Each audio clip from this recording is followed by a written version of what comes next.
Hello, my name is Jacob DeVos, and this is my differentiated planning, instruction, and assessment project. Here's my original lesson plan. This is just my standards here to start off with. We need to obtain, evaluate, and communicate information to understand how plate tectonics creates certain geological features, landforms, earth materials, and geological hazards. This lesson was originally just on plate tectonics, basically, and mapping out where earthquakes occur. So it had a lot of constructing explanations based on evidence that describes the mechanisms for plate tectonic motion. That's all over this assignment, and developing these models for the different types of plate tectonic settings, specifically convergent, divergent, and transform boundaries. So the original lesson plan is not very impressive here, but students will plot out earthquake data points on a map and draw conclusions through class discussion, group discussion, and a writing assignment, so the teacher could figure out where the students were at and assess where the students were at through class discussion as the students were talking to each other, and especially through the writing assessment.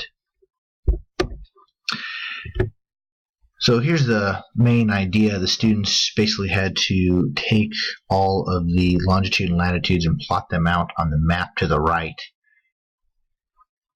and see if they found any trends, which they would find, hopefully through class discussion as well. They would find that is where the convergent boundaries are on this map, and possibly even note where the ring of fire is, where there are a lot of convergent boundaries. We have a lot of volcanoes. These were all earthquakes. But this is the assessment prompt. Please explain why and where earthquakes happen. Use the notes and information gathered through class discussion to explain your answer.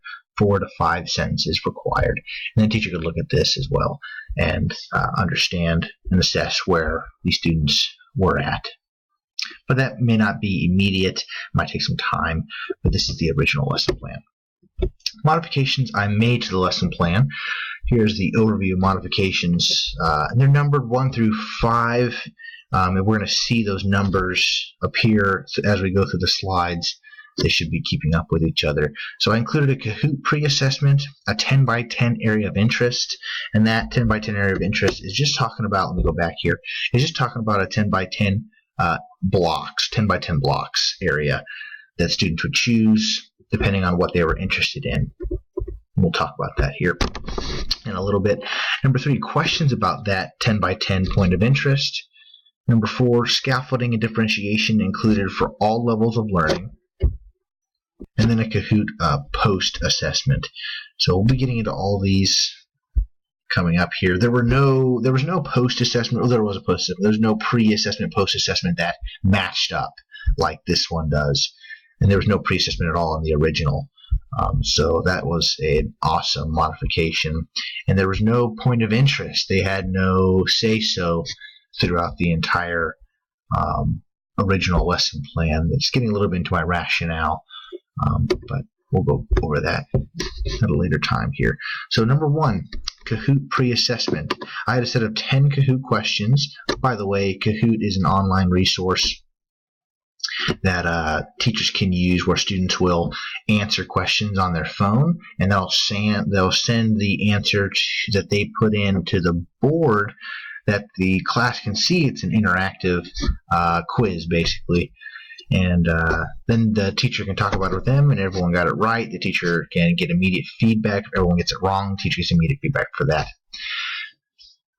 Moving on here, students would be grouped. This was a main modification, actually. Students would be grouped depending on their answered question.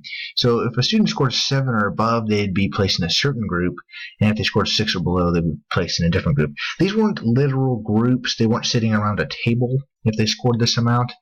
But they were given a certain assignment and were encouraged to work in pairs as they went through this. And we'll see those explanations of both of those on the next slide.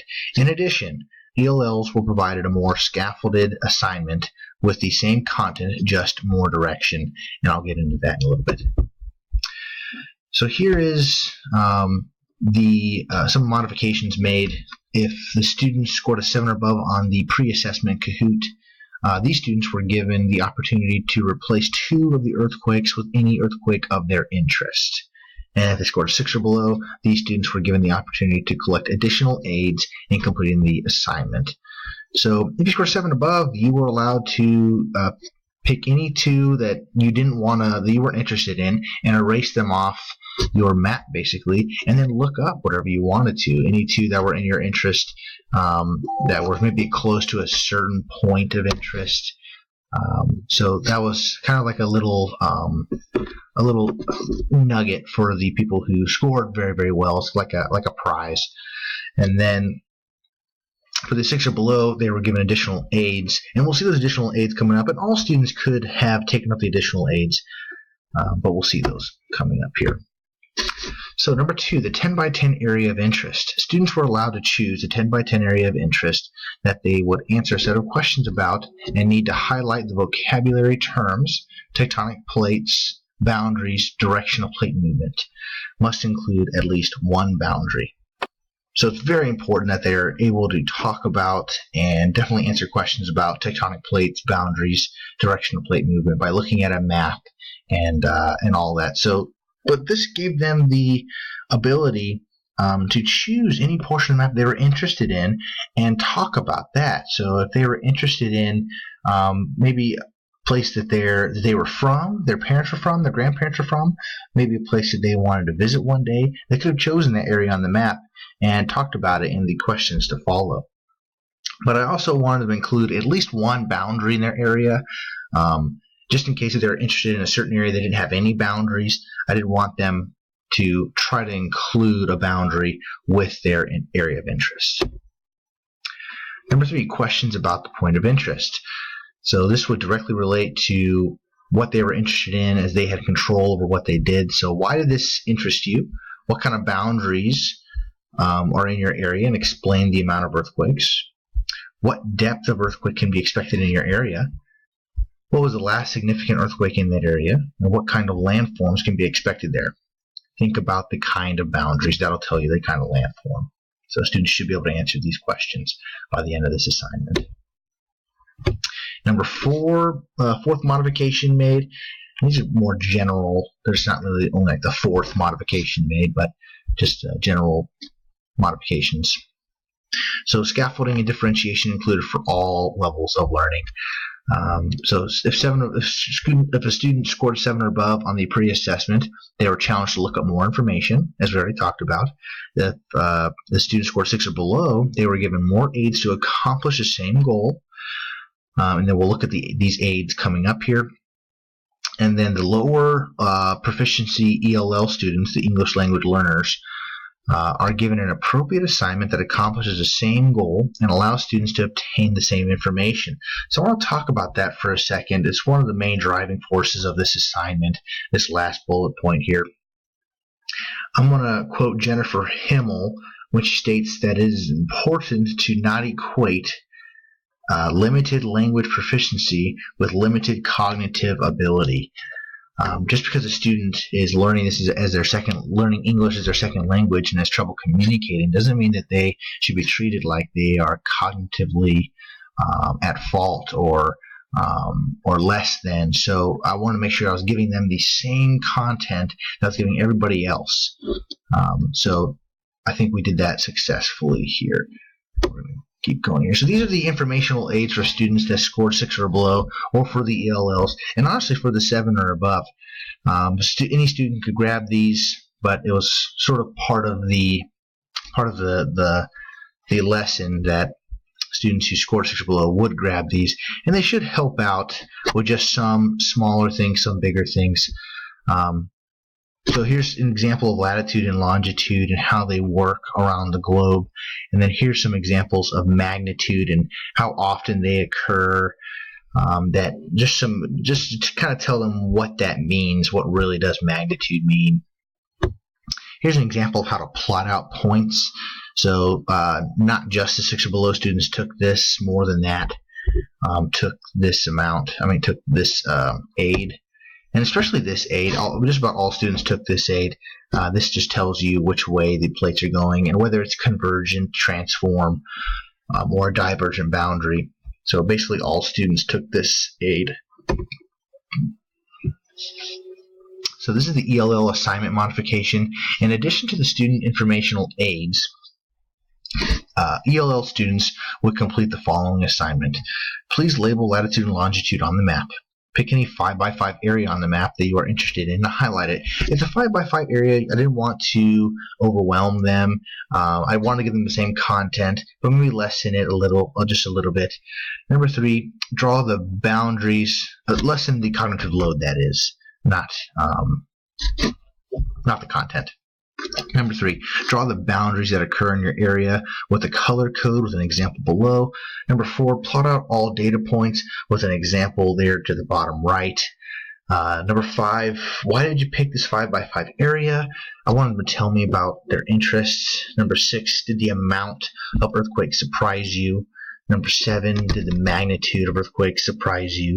And I have the number sign in number 6 and then the word size in case that helped with their academic language.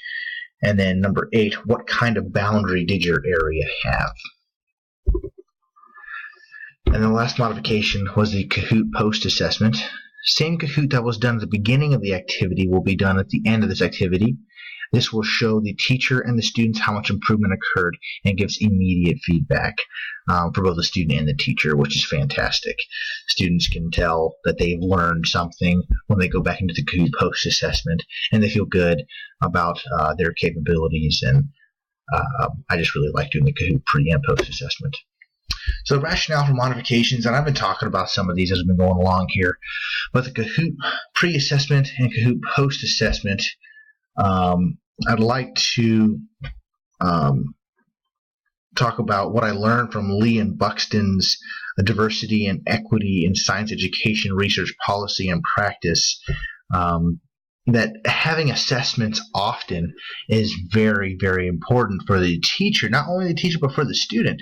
The student can see exactly what they learned with common assessments, and the teacher can keep up and figure out what students need more one-on-one time and what students are just doing super well in this area and could actually learn more and be challenged more. So it's very, very important to do that. Number 2, the 10 by 10 area of interest. Just so great that the students are able to choose their portion of the map that they can discover instead of just being told to research the entire thing or being told a certain area. I really like to differentiate in that way. Number 3, questions about the point of interest. Just give them a chance to tell me about why they picked that area. And give me a chance to know them a little bit more. And if they can relate the current information that they are learning with prior knowledge or prior schema or any of that, then it really helps them remember and put this in long-term memory storage if they're allowed to relate it to something they already know about, which is amazing. And number 4, scaffolding and differentiation included for all levels of learning, not just for students with learning disabilities, but for any level of learning.